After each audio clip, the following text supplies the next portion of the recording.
Hello, everyone, and welcome to this week's episode of In Lay Terms. This is episode 252. We are airing on Saturday, January 31st. It's the last day of January, and I'm joined by Mr. Michael Harris. Michael, how are you? I'm doing amazing today. Thank you for inviting me onto your show, brother. Appreciate it. And anytime, I should have reached out to you earlier. We did a space Yeah, together. it's It was been a couple months.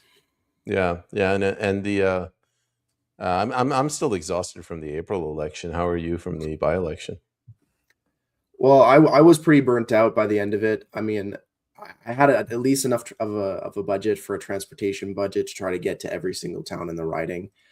Unfortunately, by the time the election was over, I was pooped. I mean, if I check my phone, I have a on my phone record, I think I had about 1 million steps just for the month of August alone. So yeah, I got pretty burnt out pretty quick, but I was able to recover over the school semester of September to December. So I'm back in full on now. Cool.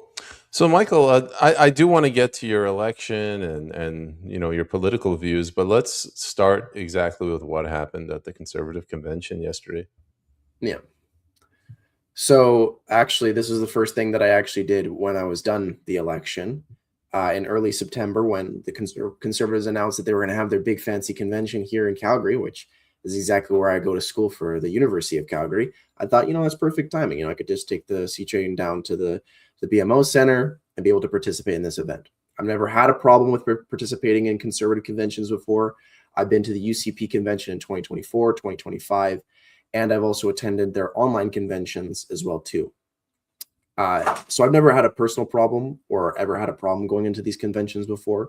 I suspected there might have been something this year just because of the fact that I did run against Pierre Poilievre. I did run against the leader of the Conservative Party. So I thought at the bare minimum, I might just get, some sly comments here and there. Maybe someone would say something that would be like, oh, you shouldn't be here. Or maybe I get some flack, I didn't expect that when I would go up to the Alberta desk in the registration area, that I would just be straight out denied. Now, it wasn't a straight up deny in the fact that they didn't tell me straight to my face that I was a separatist agitator right away and said to get the hell out. I was told that I was barred from entry right away and that I was not allowed in. Now, of course, I paid $100 for this ticket. I wasn't about to be like, okay, yeah, no, I'm just going to leave. I asked, why am I barred? I paid for an observer ticket. I followed all your rules. I want to know a reason.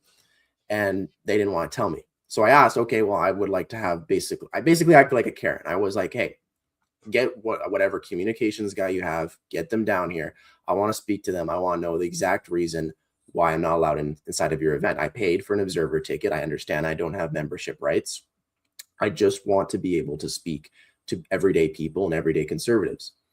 And that is when I was told afterwards, it was a lady named Sarah, I believe. I don't remember her name, but apparently she's this big conservative communications director.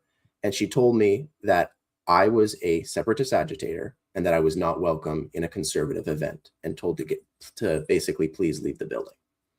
And at that point, I just was like, okay, well, I know I'm not going to get in. At this point, I'm basically just full on barred from being participating in the event. I wanted a refund, and I also was not able to get a refund. They didn't Apparently, give you a there's a refund? clause. That's I didn't get ridiculous. a refund either. No. Yeah.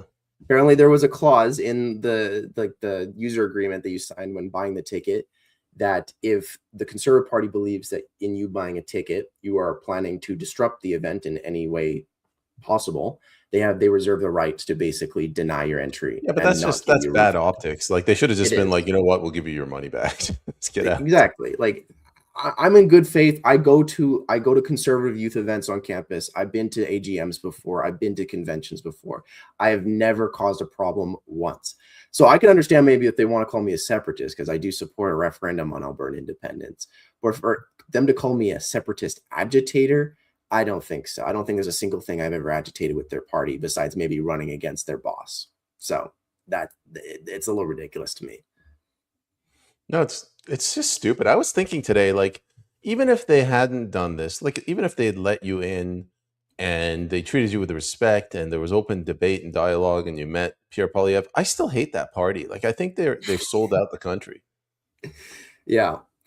I have a lot of disagreements with the Conservative Party, as you may know. I did run against them, but I always try to work with a lot of the stuff that I do in respect. I mean, I've gone to communist events on my campus before to debate them, and even though I absolutely hate their ideology, I think they're wackos. I don't go in there trying to fight those people. I try to come there with a respectful manner to be able to debate them, because if I can't convince somebody possibly that they're wrong, or maybe something that they're believing is, going to harm someone else, then at the end of the day, then discussion has already failed. And I don't like that. I prefer having debate. I prefer being able to go up and to speak to people. So it's crazy to me. Like I said, I'll say it again, but it's crazy to me that someone would call me an agitator when pretty much every single time, even with people that I extremely ideologically disagree with, I've treated them with nothing but respect. I almost want to just leave the Conservative Party. They're useless. I want to ask your opinion. You ran in the by-election. I don't know what party, I guess the Libertarian Party of Canada, but what would prevent you from running for the Conservative Party? Well, actually, a couple of my friends actually tried to run for the Conservative Party in Calgary Confederation and Calgary Skyview, where they were actually offering opportunities for university students to apply to become MPs. A lot of us were actually barred from being able to run. At the time, I was told it was because apparently I was an extremist.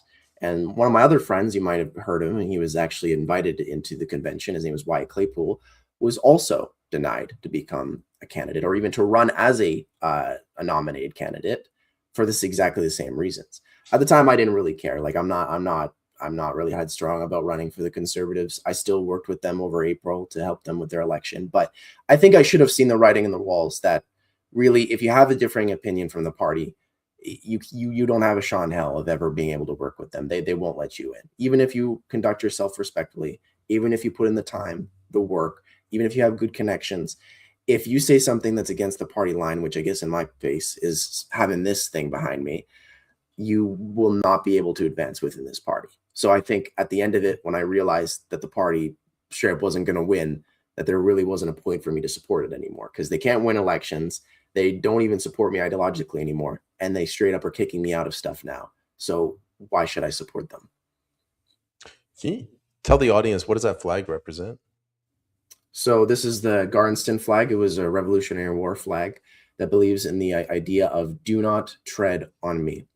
Now, of course, this has had many meanings over the years, but libertarians believe in the belief that it represents individualism, the belief that you are your own, basically your own king, your own president, you're in charge of your own life, and you shouldn't have a government boot basically dictate your life. You're an adult, you know how best to run your life, and as long as you're not trying to hurt or harm someone else, why not? Why not allow you to be in control of your own life? Yeah, but so it's more of a flag of opposing oppression, opposing authoritarianism in that way. How is that extreme, though? Like, how could they say that you're an extremist? You're a libertarian.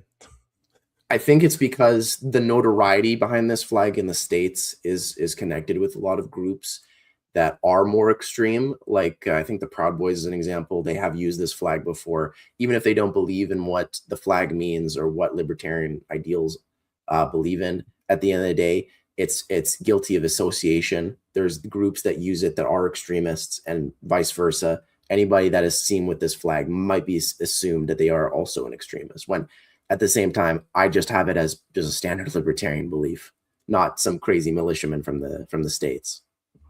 The way I see it, I know they're calling you extremist. They want sort of a milquetoast candidate, like somebody that's wishy-washy, spineless, like a wet noodle. You can put him out in front of most Canadians, and they're like, "Yeah, that guy's nice." He would never say anything mean, even if it's real. If it's fact. I think that's what they want. Exactly. They want someone who's not going to, damage their own party line, not question them, not be able to go up against them in Parliament, or someone that, someone that has a differing opinion from Mr. Pierre Poilievre. And, there's a lot of criticism that can be pointed towards Pierre Poilievre. I know that he's flip-flopped on a lot of things as of late. Heck, he even flip-flopped things during the election. I got him to agree that we should at least try to phase out some versions of production supply management. He agreed with me during the Drumheller debate. And then, of course, after the election was over, he immediately switched back to we are pro-supply management. So stuff like that, where it seems like he switches his opinion a lot, depending on who he's talking to. And obviously I have a problem with that. I like having politicians that will not only stick to what they believe in, but speak the truth, basically. And I disagree with that. And if they think that I'm a threat because I speak out against that, then that's insane, in my opinion. Got a comment from We Are Charlie Kirk in the audience. They seem to be a party of the party and not the people. That's Yeah. a more poetic way of saying what you're basically saying. Like, you got the party line, and I get it. You know what happens? They have this belief that politics is a team sport, and you have to. Once a decision is made by the coach, the leader, you basically go along with whatever he says. Yeah, I mean that might help win, but then you get situations where your country suffers. Yeah. I mean, they're a pretty big party of their lobbyists as well too. I mean, that's one of the reasons why they even support supply management in the first place. So I think that's also a big criticism as well too. They rather listen to their donors than regular everyday people, unfortunately. All right, real quick, explain for the audience. Most people don't know what supply management is. Well, there's a couple of different versions of supply management, but it's the end goal of being able to protect the supply of basically poultry here in Canada. That's the idea, at least. So it includes tariffs on American dairy and dairy, like poultry, like eggs, milk, butter, anything that comes out of an animal.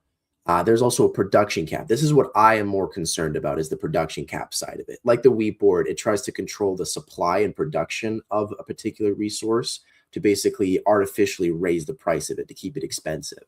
Now, for some farmers, they might enjoy this because having a higher price of milk means that they can get more money. However, if you are a farmer that also likes to have a lot of cows, well, cows can't actually control how much milk they produce. And as an example, if in your supply management quota, it says that you can only produce about 100,000 gallons of milk in a given year or a given quarter. If you go over that, you have to dump that milk down the drain, or else you will get fined. Now, it'd be okay if, like I said, you could control how much milk is produced by a cow, but there's some farms here in Drumheller, and there's also some farmers in Three Hills and Big Valley that I was talking to that have dumped tens of thousands of liters of milk just as a small farmer in their given lifetime. And I think the food doctor came out with a report of last year. There was over 1 billion liters of milk in total that was dumped in Canada. So for me, it's the waste of food.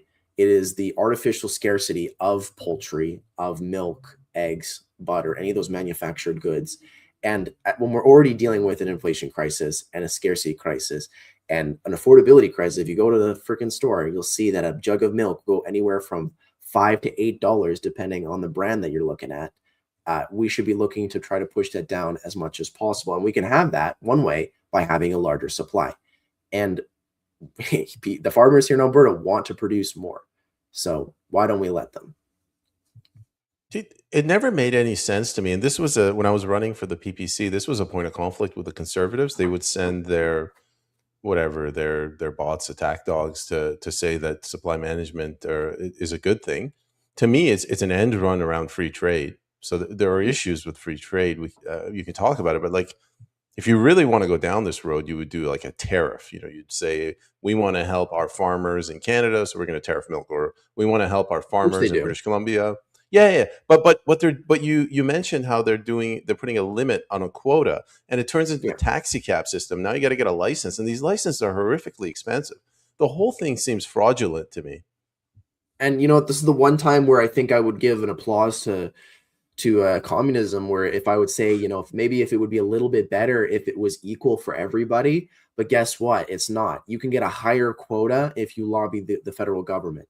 So in your dairy boards, if you spend more money, or if you donate more money to these dairy boards, or you can sometimes even purchase a higher quota just for yourself, you will have very drastic differences from farm to farm on who is allowed to produce what.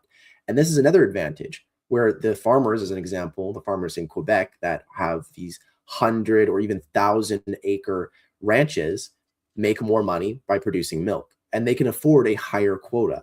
And so while smaller farmers here in Alberta and Saskatchewan that may have 10 acres or any higher than maybe 15, or if they're a factory farm that's incredibly small, then they can't afford a higher quota compared to the massive Yellowstone ranches that are in Quebec. So that's why people refer to it as like a dairy cartel, because it's only the rich farmers that are keeping themselves rich. When if we had a free market, the people here in Alberta and Saskatchewan could actually compete with them with higher supply. And it's an unfortunate system, unfortunately. If I hear you correctly, what you're saying is the dairy cartel, through regulations, it keeps the little guys out. Like, it's Basically, just yeah. the big guys have dominated the market. Now it wouldn't be as bad, like I said, if it was just that. But it's even as worse as people are actually starting to lose their homes. Now I talked a lot about this during the by-election, but a lot of people are on like very close to losing their ancestral homes, because a lot of people, especially those that like the newer generation taking over these homesteads, are not as familiar with the financial system within the agricultural sector as maybe their forefathers were. And if they aren't able to actually make a profit, and if they're being outcompeted by those that are in the East, a lot of these farms are actually going bankrupt. I think I talked to at least 26 farmers that over the election that said that if supply management or the production cap was not increased by some metric uh, area, that they would be going bankrupt within the next 10 years. And that is, to me, that's very concerning. There's people that are in my riding and in my community that may very well lose their homes just because of government regulation. And these aren't also new farmers that are coming into here. These are people that have been here since 1905 or 1908. So these are long-standing pioneers, long-standing farmers that have been in this riding that I would like to try to defend, because, well, it's basically just a piece of paper stopping them from being able to make a living, really. The supply management. So if you have 100 cows, before you can milk them, you have to get a license, like a dairy license. Yeah. And these licenses, it's not like $75 a year per cow. It's like hundreds of thousands of dollars. Yeah. Yeah, that's highway robbery. Like, you can't do that. Yeah. So I've been saying for the longest time, man. And for rural Albertans, it's the worst, because we have the most production of cows, like production of beef, milk, eggs. Possibly only PEI would try to beat us out, but we have a pretty high per capita here in this province, and it affects like hundreds of thousands, if not millions, of Albertans. This is where my libertarian streak comes out. Like, you should have, if you own property, you own the farm outright, you own the cow, you should be able Yeah. to do whatever you want with your property on your land. But like, the purpose of government then should be to facilitate commerce, trade amongst people. Like, don't Yeah. steal my cow, don't take my money, you owe me money, give me money. But people, the weakness of man, they're like, oh man, farming is hard. Maybe I can, lobby my legislator to introduce regulations to make it so that I can survive. And then it's like a snowball effect from there. And it's not just supply management. The agricultural sector here in Alberta has been targeted from so many different directions. The one thing I agree with Pierre Poilievre on is the industrial carbon tax. That does affect farmers, those that are having to use like massive machines, or those that even though I don't personally like them, the factory farm owners here in Alberta, they use a lot of gasoline, they use a lot of fertilizer, they use a lot of pesticides. That's very heavily taxed. As well as this government also would like to push like very heavy environmental regulations on these farmers as well too. They think that if a cow farts, the entire world is going to end. So they put a lot of different regulations and taxes on those cows, making it so we should be moving towards, I don't know if the exact wording that they used, but it was basically like not real cows. They want us to move towards synthetic meat, synthetic milk, all the above, instead of actually coming out of a cow. I say it's the urban centers. They are detached from reality. So it's not a joke that they believe that food grows in the grocery store. They believe that electricity comes out of the electric plug, the outlet. They don't know what goes on behind that. So on a farm, like, you need somebody to get on a tractor to, for 100 acres, he's got to waste like, hundreds of gallons of diesel Yeah. to plow that farm. You can put as much taxes as you want on that diesel. It'll just increase the cost of food, which gets passed on down to you. Exactly.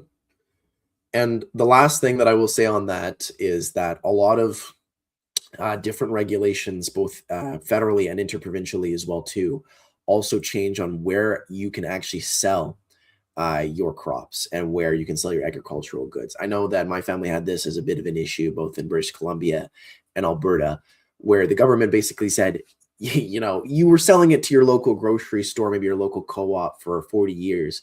Well, now actually you have to sell your agricultural goods to us, and then we will sell it to the department store for you.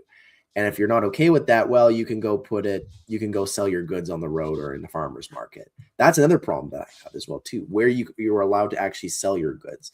And because of stuff like tariffs and especially this trade war that's going on with the United States, well, a lot of Albertan farmers like to sell their beef to America. That's where the market is. That's where the big buyers of Alberta beef are. And because we have all these high tariffs on on American beef and vice versa, they put it on us. It's almost impossible for you as an Albertan farmer to want to actually take your beef and sell it to the United States. So the actual marketplace of where you can sell in the first place has also become very, very limited for agricultural workers nowadays, unfortunately. I wonder. They always say the urban centers, they kind of dictate, the direction of the election. I guess it would be Toronto and Montreal. When Mark Carney started this war, this elbows up war against Donald Trump, I wonder if he leveraged the city centers, which would be less impacted by tariffs. Like I'm guessing the farmers just got wiped out. Well, a lot of people were hurt when the tariffs started rolling in. I mean, a lot of people were already kind of, how do I say, climatized to the tariffs. After all, because supply management has been around since the early 80s, that we've already had tariffs for a long time on beef, on eggs, on milk. However, now it's reached to a point where, before, you could just pay a little fine, you pay a couple $1,000s, you're able to get your shipments across the border. It was doable. But now with almost 100 or even 200% tariffs on Albertan beef and milk because of this trade war, makes it basically unprofitable almost completely to be able to sell it to the States. Whereas before, if you were a richer farmer, maybe you could afford the price. Now you basically have to be farming for fun to be able to sell it to the United States. Now, if you're trying to make a profit at all, you're going to find it pretty hard to be able to sell it to open markets now, unfortunately. What are your give me some rough numbers? Like how much excess beef does Alberta produce? Like 20% gets consumed domestically and 80 is sent to the US, or what?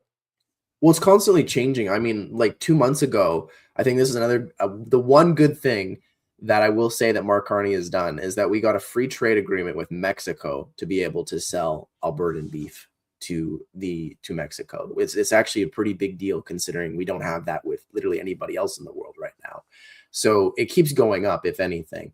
I say though, unfortunately, because of the new tariffs in America, it has very much become a domestic market. I think I do believe, I don't have the exact numbers here. If I knew, I would have brought my information sheet, but I do believe it's about 60% is domestic. Though, like I said, as we are trying to get better free trade deals, I know farmers will move more and more to the international market as markets open. And I know a lot of farmers are hoping that we get free trade with the United States again, so they can increase their shipments to the South again. I mean, like if you can't sell the cows domestically, if you can't lower the price and get people to eat more beef, what do you do? Do you call them? Do you just like unleash them into the city centers? All these cows running around. You call them. That's basically what a lot of farmers have to do if they can't afford it, or if the cows aren't profitable, they have to cull their cows. And so, I don't know where the animal rights people are, but I think hundreds of cows having to be killed a month because they have to be culled because of government paperwork, I think that would be something that some people would want to talk about, but surprisingly they don't. What about property values? Like with the federal government printing our currency into oblivion and people using land as a hedge against inflation, driving up the property values, is that just putting the squeeze on farmers? I didn't hear that as much as a complaint. I know in Alberta, a lot of our property taxes and a lot of our property regulations specifically are municipal issues. So if you live in a small town, like as an example, like Carbon, which no offense to the people of Carbon, it's not really a municipality. They don't really have government regulations there. And so if you're a farmer that lives in Carbon, it's pretty much the law of the land. It's whatever you decide goes on your land. I know a lot of the farmers that live near I'm trying to think, the Okotoks, like southern Calgary. That's where it's like a big municipality where they have like large property regulations and property taxes, where they are a lot more like tailored towards having to deal with government regulations. They have to deal with higher property taxes. Especially, it's really bad as well too that we do live in Alberta. There's a lot of flat land here. There's also a lot of people who are trying to chase after that land near the cities. And as these municipalities grow, you'll see a lot of these land chasers that will try to grab these people's lands. Because, like, as I said, the 26 people that I did talk to that said that they were probably going to be going bankrupt within the next 10 years here, they're going to sell their land. And so I have to question sometimes whether or not the government might be doing this slightly on purpose to be able to get these farmers to sell their land to build suburbs. Now, we saw this in Drumheller in my town, where, it was very predominantly either tourist-based or agricultural-based for their economy. And when the farmers near into the town started having to pay large property taxes, well, they sold off their land. And now there's rows and rows and rows of suburbs that are there now. Now, we could probably see this happening in Okotoks, Camrose, Three Hills, and of course, it's going to continue here in Drumheller. So that is a big concern of mine as well, too, especially with the land value, 100%. The governments just hate anybody that's independent or entrepreneurial. So they want consolidation. If you're an accountant, they want you to consolidate to one of the big firms. Same thing with architects, doctors. You don't see private practice anymore. And farmers, like individual independent farmers, they're like the number one threat to the government, because you guys could literally live off the land. Yeah. We produce our own food. If we include Saskatchewan in this, we also produce our own fertilizer and fuel as well too. So if we have our own food supply, our own fuel supply, and our own fertilizer supply, we are very self-sufficient here. But unfortunately, we have to rely quite a lot on the government saying, no, you can't do that, or you can do that, but you have to pay this fine, or, we're going to make sure we can squeeze as much out of you. And it really does hurt the people here.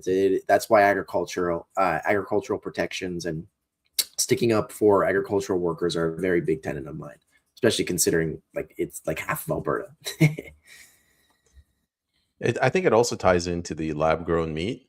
It's not just that they love the taste of lab grown meat, or, they're terminally woke. Like a lab to grow meat, you need millions of dollars of investment, and you can consolidate a lot easier. Yeah. I'm not too familiar on lab grown meat. I know a lot of it is like a newer concept, but I think that's one of the reasons why Alberta beef has been able to do so well, is because not only is it very much raised ethically, because a lot of farmers here it's completely grass grown. Like I said, there's a couple of factory farmers here that have their cows hooked up to machines, or we even have a couple of places that do produce the fake meat, but a majority of it is coming from grass-fed cows, which means that it's good cows. It's healthy meat. You're not getting something that was made in a lab. You're not going to get something that was pumped with steroids.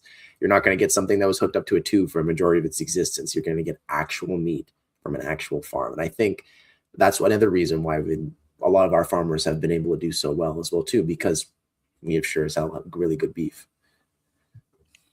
We got a comment in here from Republic of Alberta. Sure. Alberta functions perfectly at a population of 4 million people. We don't need any more immigrants. What's your view on immigration? This was a big one for me anyway in April. Well, I'm technically partly an immigrant of this country, or not of this country, of this province technically, even though my family have lived in Alberta for quite some time, especially if you consider my family members that were non-adopted. The Harris family has been in Alberta since 1908. However, I was not born in Alberta, unfortunately. I'm a fake, unfortunately. I was born in Comox. So I do support domestic immigration quite a bit. I do believe that, if you're a hard worker, you're willing to put in your time, you're willing to support the beliefs and the ideals of Alberta and help us continue to grow our province or possible future country here, then you're welcome here. I'm not as crazy as some other people might be. I know we have the Dominion Society is getting pretty big here in Alberta. I don't mind different people wanting to move here. I don't care if you're from another country wanting to move here. I don't like mass immigration though. I will say that I am opposed to that because there is a lot of ridings and especially a lot of like smaller municipalities that are in Alberta that really cannot keep up with the infrastructure demand. If we are wanting more people in our province, we really do need to increase our investment into infrastructure. A big complaint that I even had during the election was that some of these towns that can't even function their own populations, let alone another 1,000 people. They need new water systems, new roads, new sewage transplant or new sewage transplant centers. They need new schools. They need new housing. They need all of it. And there's plenty of land for it, but it's a hefty investment. And like I said as well too, a lot of the land here in southern Alberta is privately owned. So how are you going to get that land into other people's hands? So for me, it's a grueling demand to be able to take on so many people and not plan for how they're even going to live in this country. I think that's completely unethical because it not only makes it unfair for the people that are wanting to move here, but also it's horrible for the people who are currently living here. If you can come here and if there's room, if you're willing to learn, you're willing to grow, you're willing to be part of the community, I have no problem if you want to live in Alberta. And I know a lot of Albertans feel the same way.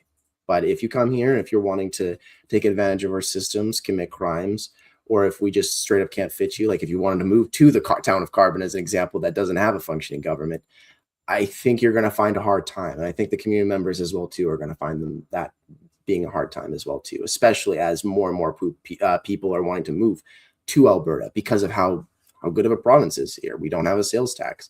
Housing is very affordable. Food is very, very affordable. So of course it's going to attract a lot of people to move here. And it also kind of doesn't help as well too that our premier very much supports new people moving here as well too. I mean, I took her call when they said that Alberta calling. If you have an Albertan heritage or if you wanted to come here and work, come to Alberta. I heard the call. I knew a lot of university students as well too, fellow university students that heard that call, and now they call Alberta home. And I will call Alberta home for the rest of my life because of it. So I want to drill down a little bit more for your views on immigration, and whatever views you hold is perfectly fine. I'm just trying to get a sense. You're a libertarian. Like, what is your view? How do you square that circle of libertarianism, like almost no government, limited government, with immigration? Like, do you think libertarianism should stop at the borders? Tell me your thoughts. Well, I think it depends on who you're really talking to in our movement. I know a lot of members in our party specifically have differing opinions. You have the anarcho-capitalists that believe, they don't believe in borders at all. They believe that your borders are your property rights, and that's what you should control.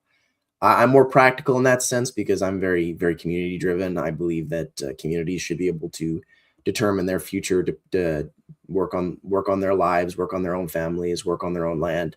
So I'm very a very localist. So I don't like the decision of like people coming into a province or coming into a country being completely decided by bureaucrats. I think that at very minimum, it should be decided by the communities that are building that infrastructure. Like I said, if there's these small towns that can't even support their own people, let alone, or maybe another 1,000 people moving in there, they need to be the ones that are controlling that situation to say, no, we cannot have any more people come into our community. It doesn't matter where they come from. We can't have 1,000 more people in there. So I think that's what I would prefer, a more community-driven immigration plan where maybe at bare minimum, maybe the province, this is my dream at least, is that I'd like the province of Alberta to be able to control it. Just like how they have in Quebec, where Quebec can control their own immigration. I think fair is fair, that if Quebec can do that, I think the rest of Confederation should too as well. And I feel like if Alberta was in control of its own immigration, we still would see a lot of people moving here. Like I said, there's still a lot of people that like to move to Alberta, and that helps us. We have new innovators that come here, new workers that come here, new students that come here, like myself, willing to put in that work. But if we can't control that immigration to be able to reflect our output and to be able to reflect how much our capacity is, because we have bureaucrats in Ottawa that have never stepped foot in Calgary before, then it's just unrealistic in my opinion. It's just the system will collapse if it continues, unfortunately. Is there a libertarian argument to be made for closed borders? Like you would say, you own your property, your farm, whatever. So you decide who you let it. But like, could you also extend that and say you own the land collectively? Everybody has an ownership in the state. I definitely not a libertarian opinion, at least the collective side of it. I mean, there might be some like left libertarians that might believe that, especially with the closed borders. I think it's just more of the more like right wing people, like I say, like the PPC people as an example. They consider themselves libertarians, but they support a more closed border. I think the reason why a lot of libertarians support open borders is because, like I said, we're very individual driven. We support individual peoples. We don't believe that any person on the planet is any different from another person. They have the same inalienable God given rights.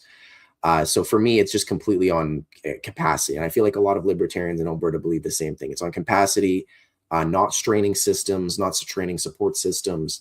And as well, too, I think a big problem as well, too, that a lot of libertarians are opposing to immigration is handouts. Now, this is something that I made as a problem during the election, but Doug Ford and a lot of the like Ontario conservatives support giving out free hospital, or not free hospital, sorry, like free hotels, free checks, and basically free support systems Free. to those moving, yeah, to moving in to this country. Meaning that if you are someone that is like a Canadian example that obviously has to pay for their own house, but if you're coming into this country and you get a basically free living with a free paycheck, then not only is that taxpayer money going to that, but it's another strain in our system where that money could be going towards, let's say, building the infrastructure for the new people coming into this country. That's what we would propose. Instead of that money going towards free handouts or being able to just be given like a welfare state, as instead of having a welfare state, we should have an investment state. That's my suggestion. Yeah, like so I obviously I ran in the April election, and it was really frustrating. So I'm telling people, I'm like, listen, if you cannot have mass immigration and a welfare state, like you can't take my money and import a whole bunch of people that are going to use that money. And it Yeah. never really, it just bounced off the people. So what did you find with the voters? Well, it was the same way. I mean, like I think Camrose was probably the only city in my riding that was probably more favorable towards immigration. But a lot of the other people in the rural communities have that same belief where, they're open communities. They love newcomers into their towns. Some of these towns haven't seen people in years come move into their towns. But at the same time, if they're being told they have to make a new capacity of 1,000 people and the government does not give them a new budget for that, or if they can't raise that money on their own, then it's unsustainable. So that's what they're concerned about. They don't want unsustainability. If they can afford to be able to bring people in, or if people have the money to be able to move into this land, they're okay with it. But they don't want it to ruin their lives. They don't want it to ruin their own family's lives. And they don't want to ruin like the support systems that they have. I think the biggest issue that I heard was in Stettler, where they have a hospital, but the problem is that there's so many new people that are moving into Stettler that they went from a 3-hour wait limit just a couple years ago to now a 12-hour wait limit in their triage centers. So if you want to be able to get a healthcare in the city of Stettler, you might be waiting half a day just to be able to see a doctor. And that's a big concern because, well, they don't really get a lot of investment in their healthcare sector anymore. And so that's a big issue. Like I said, the capacity, the investment into healthcare, into the infrastructure is not keeping up with the pace of immigration, which is tailoring more people towards wanting to lower immigration, or at least block it in local communities to some degree. Like this immigration issue, again, you don't have to agree with me. That's fine. Yeah. I just find it's gotten out of control. Like they come to us as individuals, as people, they say, we're the experts, trust us, give me your money. You can't have private health care, we'll manage it better. And then they turn around and they say, we have a labor shortage, trust us, we'll manage the immigration numbers, we know better. And those two are at odds. So they're bringing in more people than we can give healthcare for. You also gave like water as an example. And people are getting frustrated because they're not the ones that caused this problem, but they're the victims of this sort of scheme. Yeah. Yeah. I'd agree with that. Yeah. Yeah, it's a very complicated issue with immigration. But I always default back. I'm like, if you guys want to open the borders, give me my money back. We can't Yeah, have a pretty much. welfare state. Love your piece in the background, by the way, as well, too, man. Oh, it's just a break rifle. I use it for killing vermin. That, There's a lot of yeah, armadillos around here. that's also been a lot of concerns on people's minds as well too. Is I'm assuming you got the email a little while ago where they're saying about in October where they're banning another like 10,000 different firearms here in this country, and I know that they originally were supposed to do that last October, but it's a big issue for Albertans as well too because 4 in every 10 people that live in Alberta are a gun owner, and it keeps getting worse unfortunately with that as well too. What is the sentiment? The feeling I get, BC, especially the Lower Mainland, they don't even they think guns kill people, not people. But Yeah. what were the voters like in your area? Oh, they were very much in support of guns. I mean, I made a big piece about this during the Drumheller debate, but there was a man from Carbon, his name was Jimmy, who used a firearm in the home in the process of self-defense, where someone was trying to break into his home because, well, Carbon does not have an RCMP like station. They don't have a constable that's parked in their town, and so some people, outsiders from the town, from like Calgary, will drive out to these smaller towns to rob people in the dead of night. Or some of these houses are also unoccupied, where people that live like up in Fort McMurray, they might work up there for 2 weeks and then come back for 2 weeks. Anyways, he was getting robbed in the dead of night. Someone broke into his house, bashed his window, came in, and he shot off a warning shot to scare the guy away. And it succeeded. However, that person who broke into his house later complained to the cops. Kind of a stupid move. You'd think that if someone complained to the cops that they broke into a person's house and got shot at, then that would be the person that's getting arrested. But unfortunately, that's not what happened. The man who broke into the guy's house went on parole and was out within a couple weeks. However, Mr. Jimmy went to prison for 10 months because of a unregulated, basically unregistered, sorry, I'm messing up my words here, basically shooting off a firearm when it wasn't necessary, basically. That's what the government told him. You shot off a firearm when you weren't supposed to, and possibly even getting a manslaughter charge or attempted manslaughter charge on someone's life for possibly wanting to shoot them. And he got in a lot of trouble.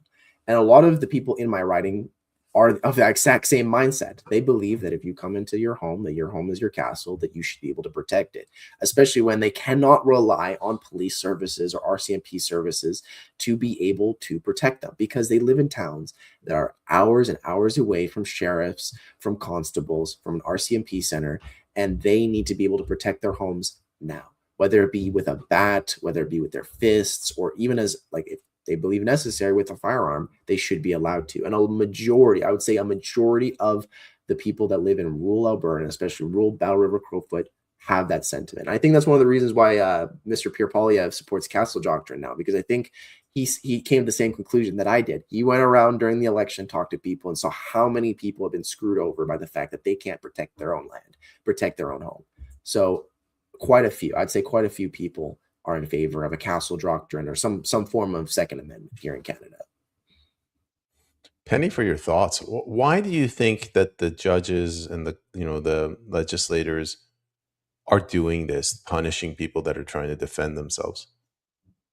Well, we have a very anti-gun administration right now. I mean, every time something happens in the States, the liberal government and the liberal voter base will push towards more gun restrictions, more modifications being banned, more frames of firearms being banned, new different types of ammunition and shells being banned every single time. So when you have an administration, Justice Department is very, very well tailored against domestic citizens owning guns, then you're going to see this. You're going to see a lot of domestic citizens that use it for self-defense, use it for hunting, use it for sport, or just even have it like you have it right now, just on your shelf.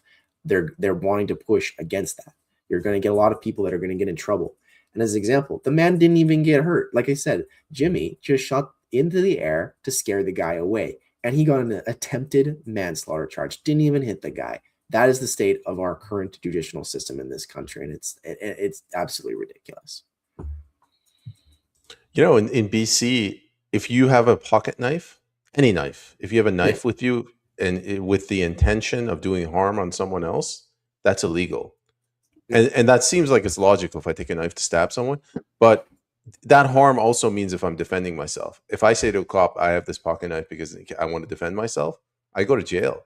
It's not just with firearms. Firearms are low hanging fruit, but like, I guess same question. What do you think this is? Is this just a drive towards communism?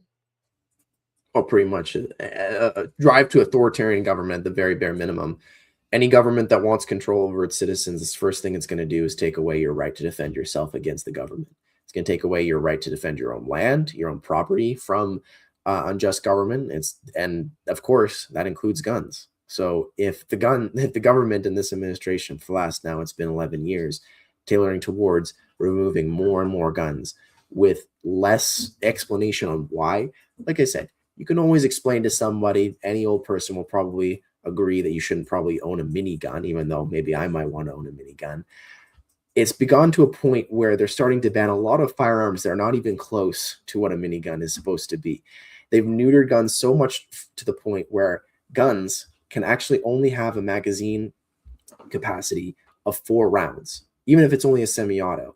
And you have these single shot rounds or single shot guns like a 308 hunting rifle that usually can fit anywhere from 10 to even 15 rounds in a mag, unfortunately have been neutered so much to the fact they can only have 2 rounds in total. And if you go over that, you can get fined for that. And what's happening in October is an increase of that. They want 10,000 different changes to the firearms in Canada, where they want different versions completely banned, where you have to give it back to the government or you're going to go to jail. Or, your gun's going to have to get neutered. Lower capacity mag, lower capacity round, lower capacity gun, or a lower fire rate. Automatic guns are completely banned in this country. I think there's some versions that are still legal that you can have 2 or 3 rounds in the magazine, but I believe they're all going to get banned here in October, the remaining ones. But the problem is, like I said, it's been year after year where the government keeps putting more and more restrictions, and they don't kid yourself. They are pushing for a net zero of guns in this country. It'll come to a point where they want every single one banned, 100%. Well, they want to disarm the public. There's many benefits for disarming the public and from the view of the government, but the way that they're doing it, rather than doing it outright, we're going to disarm, they're making it impossible to have guns through these regulations, right? And what's going to happen is what happened to the Coots 4. Like, they make a regulation. You can't. Here's an argument. If you have more than 4 bullets in your magazine, the 5th one can't be in the chamber. That's just a ridiculous rule I just made up. And you don't know about this rule, you forget about it, you get arrested with what you think is a legal gun, and then boom, they do a press release. Peyman Askari caught with multiple illegal fire alarms, and people think it's like a minigun, right? Or a bazooka or something. Yeah. And like I was just saying, they keep putting more restrictions on these firearms, and it's not even like big guns. Like they'll see the black stock, and people in Ontario will get scared, where they think that it's like you're just saying, like a minigun, when those guns that are like that capacity have been long since banned in this country. And at this point, like I said, they're already against self-defense. They're going after hunters. They're going after people that use it for sport. And it'll just keep getting worse in the coming years here. Yeah, but like, I was at the We Unified conference in Calgary, and there was a guy that was a gun advocate, and he said it's not going well. Like, no matter what they do, they can't stop the federal government, and they're not getting enough support from the public. Like, what do you see on the ground? Like, are you winning this battle, or are we losing? Oh, we're losing, because, like I said, the legislation is already coming in, whether we want it or not. This administration is going to be banning 10,000 new types of firearms in October. There's nothing they can do to stop it. The only time that we've actually been able to successfully fight back against it is when we make a large amounts of noise. I know that prior to Mark Carney, we had Justin Trudeau, who was wanting to do exactly the same thing. Last October, it was actually last October, the guns were actually supposed to take into effect. They've actually pushed back this legislation quite a bit because there was an outcry. There was going to be an election, and Justin Trudeau pushed it back because he knew that he was going to lose all his Liberal MPs here in Alberta and Saskatchewan if he kept going on it. Now Mark Carney is closer than ever to a majority, And I don't think he really cares about Alberta and Saskatchewan for seats anymore. And so he can push it through basically unimpeded. And if the Liberals are able to gain a majority government here, and we have Carnegie-Geddon, as I would like to say, in the foreseeable future, then yeah, it's we're losing, unfortunately, and it's going to get worse, unfortunately. I think the big problems with it is that there's not any organized fronts. There are like large outrages when it does happen by the community standards, by these towns that talk about it, but we don't have like an NRA. We don't have a big gun lobby group. We don't have any big like supporters of guns. Like we have like the firearms I'm trying to get the name, but there are smaller groups that exist here in Alberta. I do follow them on Twitter, but they're not big. They're not to the size there is in America. Whereas if the American government says we're going to ban 7.56 ammo in California, as an example, there's literally 500,000 people ready to go to fly to that state and start protesting, start being boots on the ground to be able to fight for that legislation. Here, we do have groups that do fight out against it, but they're no more than maybe a couple thousand people. I think that's the problem. People that are gun owners in this country need to get organized. They need to get organized to support firearm rights. And that's another reason why I support a referendum on Alberta independence and a possible start to a new country, because then we don't have to deal with the dictates of Ottawa anymore. Then we're able to make our own rules, make our own firearm rights. In that sector, we are winning. Because if we are able to form our own country, make our new land for ourselves with new gun rights, we can establish that within our constitution right off without having to hear from Ontario or from Quebec saying that we need to ban more firearms. And in fact, we can actually start bringing some back. That's the hope. That's the dream. Make miniguns great again. Yes. Bring back bazookas. I had a buddy, he's from South Africa, and he lived on a compound, electrified fences, and he had these Jeeps with machine guns on the back. My friend went and visited him. He's like, what the hell, man? What's with all this stuff? And he's like, well, there's civil unrest. He was an old, a white South African, and I guess he was in an all-black neighborhood. Yeah. But I don't foresee that happening in Canada. Tell me, what do you think is going to happen with the referendum in Alberta? Do you think it's going to succeed? God, I hope so, man. I've been talking to a lot of people, especially in my riding. A lot of them are first and foremost in favor of the referendum in the first place. They do believe it has come time that Alberta deserves the right to decide its own future, whether that answer be yes or no. I've talked to a lot of people in the country, both from Okotoks, from Uranium City, from Battle River, Crowfoot, and beyond, that they want to separate from Canada. That is a very strong feeling. However, the fight remains in the cities. Red Deer, Calgary, and Edmonton are still very big battlegrounds for being able to fight for independence. We just had our big convention here in Alberta, here in Calgary, just a couple of days ago before the Conservative convention, where we got, I'd say, like at least 6,000 plus people that were there. It's a building that fits 15,000, and they fit every single seat with somebody. It wasn't shoulder to shoulder, but there was quite a few people there. A lot more than a lot of these other events that have been happening across Alberta. So I'd say there's still a growing appetite for it. There's quite a lot of people that do support it. Is the battle still continuing to convince more people? 100%, because the battles in the cities, like I said, in Edmonton, Calgary, and Red Deer are still ongoing.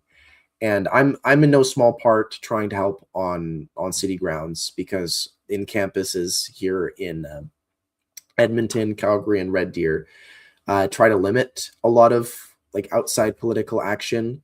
But we've been pretty successful in that regard to be able to get canvassers and to be able to get some basic talks to talk about the possibility of independence on Albertan campuses. And I think that's the biggest victory that we've achieved so far, is that we're having a conversation about it. The referendum is 100% going to be happening. Now we got to see what the actual mood of the people are, whether they decide we are going to form a country or that we're going to stay. And that's what comes down to us. It's going to come down to our hard work to make it happen, to inform people that not only the referendum is happening, but it's a good thing that we're leaving. I could just only imagine the refugee crisis that you're going to get if you guys actually separate. You're going to get like 10 million Canadians just rushing in. Yeah. Yeah, There's yeah, been quite a lot of people as well too. I mean, there's a lot of people online, like from Saskatchewan and British Columbia, especially with the new property rights that are happening in British Columbia. A lot of farmers have said that they want to join Alberta, and I think there's been some communities in British Columbia that have said that they're just going to straight up leave British Columbia and join the Albertan Republic. So it's a movement that's happening all across Western Canada. I think we're seeing a return somewhat of Wexit a little bit.